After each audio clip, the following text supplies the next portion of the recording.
nuclear safety and security is a danger this could occur. The IAEA has been monitoring closely the situation at Iran's nuclear sites since Israel began its attacks a week ago. As part of its mission, the IAEA is the global nerve center for information on nuclear and radiological safety, and we can respond to any nuclear or radiological emergency. Based on information available to the IAEA, the following is the current situation at Iran's nuclear sites, which I offer as a follow-up to my most recent report to this Security Council. The Natanz enrichment site contains two facilities. The first is the main fuel enrichment plant.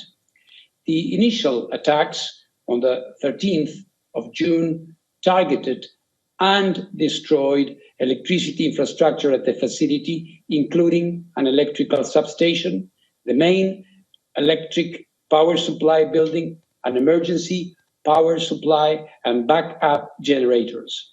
On the same day, the main cascade hall appears to have been attacked using ground-penetrating munitions.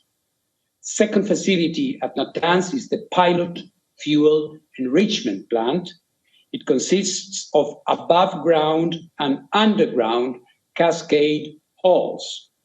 On the 13th of June, the above-ground part was functionally destroyed, and the strikes on the underground cascades halls were seriously damaging. The level of radioactivity outside the Natanz site has remained unchanged and at normal levels, indicating no external radiological impact on the population or the environment there. However, within the Natanz facility, there is both radiological and chemical contamination. It is possible that uranium isotopes contained in uranium hexafluoride, uranyl fluoride, and hydrogen fluoride are dispersed inside the facility. The radiation, primarily consisting of alpha particles, poses a significant danger if inhaled or digested. This risk can be effectively managed with appropriate protective measures, such as using respiratory devices. The main concern inside the facility is chemical toxicity. Fordow is Iran's main enrichment location for enriching uranium at 60%. The agency is not aware of any damage at Fordow at this time. At the Esfahan nuclear site, 4 buildings were damaged in last Friday's attack: the Central Chemical Laboratory, a uranium conversion plant, the Tehran reactor fuel manufacturing plant, and the enriched uranium metal processing facility, which was under construction. No increase of off-site radiation levels was reported. In Natanz, the main concern here is chemical toxicity. The Condab heavy water research reactor under construction in Arak was hit on the 19th of June. As the reactor was not operational and it did not contain any nuclear material, no radiological consequence is expected. The nearby heavy water production plant is also assessed to have been hit. And similarly, no radiological consequence is expected. As stated in the IAEA's update of 18th June, at the Tehran Research Center, 1 building where advanced centrifuge rotors were manufactured and tested was hit. At the Karaj workshop, 2 buildings where different centrifuge components were manufactured were destroyed. There was no radiological impact internally or externally. Let me now refer to the Bushehr nuclear power plant. This is the nuclear site in Iran where the consequences of an attack could be most serious. It is an operating nuclear power plant, and as such, it hosts thousands of kilograms of nuclear material. Countries of the region have reached out directly to me over the past few hours to express their concerns, and I want to make it absolutely and completely clear. In case of an attack on the Bushehr nuclear power plant, a direct hit would result in a very high release of radioactivity to the environment. Similarly, a hit that disabled the only two lines supplying electrical power to the plant could cause its reactor's core to melt, which could result in a high release of radioactivity to the environment. In the worst case, both scenarios would necessitate protective actions, such as evacuations and sheltering of the population, or the need to take stable iodine with a reach extending to distances from a few to several hundred kilometers. Radiation monitoring would need to cover distances of several hundred kilometers, and food restrictions may need to be implemented. Any action against the Tehran nuclear research reactor could also have severe consequences, potentially for large areas of the city of Tehran and its inhabitants. In such a case, protective actions would need to be taken. I continue to provide public updates about the developments at all these sites and their possible health and environmental consequences. The agency is, as Madam Undersecretary have kindly reminded, is and will remain present in Iran, and inspections there will resume as required by Iran's safeguards obligations under its NPT safeguards agreement as soon as safety and security conditions allow. In this context, let me restate that the safety of our inspectors is of utmost importance. The host country has a responsibility in this regard, and we expect every effort to be made to ensure that their security and their communication lines with the IAEA headquarters will be maintained.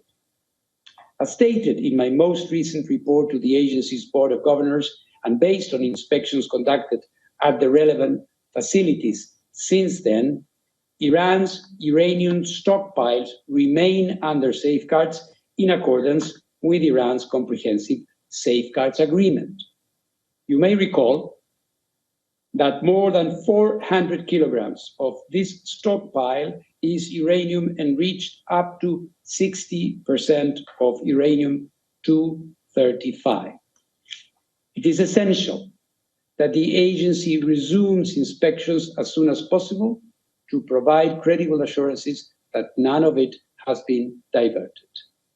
Importantly, any special measures by Iran to protect its nuclear material and equipment must be done in accordance with Iran's safeguards obligation and the agency. Therefore, it is of paramount importance that the agency's inspectors are allowed to verify that all relevant materials, especially those enriched to 60%, are accounted for. Beyond the potential radiological risks, attacks on such materials would make this effort, of course, more difficult. Madam President, the IAEA has consistently underlined, as stated in its General Conference resolutions, that armed attacks on nuclear facilities should never take place and could result in radioactive releases with grave consequences within and beyond the boundaries of the state which has been attacked. I therefore, again, call on maximum restraint. Military escalation threatens lives and delays indispensable work towards a diplomatic solution for the long-term assurance that Iran does not acquire a nuclear weapon. Madam President, the presence, support, analysis, and inspections of technical experts are crucial to mitigating risks to nuclear safety and security. That is true during peacetime and even more so during military conflict. For the second time in 3 years, we are witnessing a dramatic conflict between two UN and IAEA member states in which nuclear installations are coming under fire and nuclear safety is being compromised. The IAEA, just as has been the case with the military conflict between the Russian Federation and Ukraine, will not stand idle during this conflict.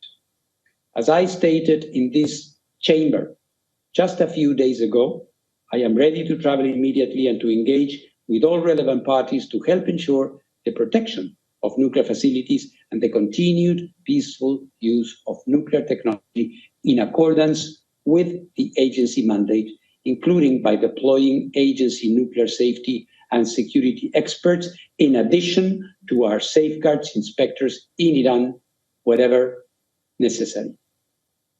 For the IAEA to act, a constructive professional dialogue is needed. I urge the members of this council to support us in making it happen sooner rather than later.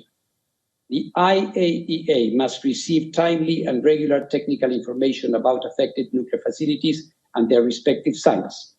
I urge, in this regard, the Iranian regulatory authorities to continue a constructive dialogue with the IAEA Incident and Emergency Center, which has been operating 24/7 since the beginning of this conflict. Nuclear facilities and material must not be shrouded by the fog of war.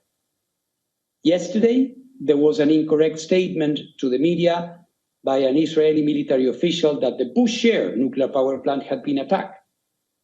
Though the mistake was quickly identified and the statement retracted, the situation underscored the vital need for clear and accurate communication, and the agency's unique role in providing it in a technically accurate and politically impartial way is obvious. Let me conclude by assuring the international community of the IAEA's continued support at this very grave time. A diplomatic solution is within reach if the necessary political will is there. Elements for an agreement have been discussed. The IAEA can guarantee through a watertight inspection system that nuclear weapons will not be developed in Iran. They can form the basis of a long-standing agreement that brings peace and avoids a nuclear crisis in the Middle East. This opportunity should not be missed. The alternative would be a protracted conflict and a looming threat of nuclear proliferation that, while emanating from the Middle East, would effectively erode the NPT and the non-proliferation regime as a whole. Thank you very much. I thank Mr. Grossi for his briefing. I now give the floor to those council members who wish to make statements. I give the floor to the representative of China. 谢谢主席。主席，我感谢你召开此次紧急公开会，感谢古特雷斯秘书长的发言， and support his call for an end to the fighting and the return to diplomatic negotiations. I thank Undersecretary General Di Carlo and Director General Grossi for their briefings. As the Israel-Iran military conflict enters its 8th day, it is distressing to note that it has resulted in a large number of civilian casualties and damage to facilities on both sides. If the conflict escalates further, not only will both sides suffer greater losses, but the regional countries will also be severely affected. Israel's actions violate international law and the norms of international relations, jeopardize sovereignty and security of Iran, and undermine regional peace and stability. China unequivocally condemns this. Chinese President Xi Jinping has put forward a 4-point proposal regarding the current situation. Chinese Foreign Minister Wang Yi has spoken separately with his counterparts of Iran, Israel, and the regional countries.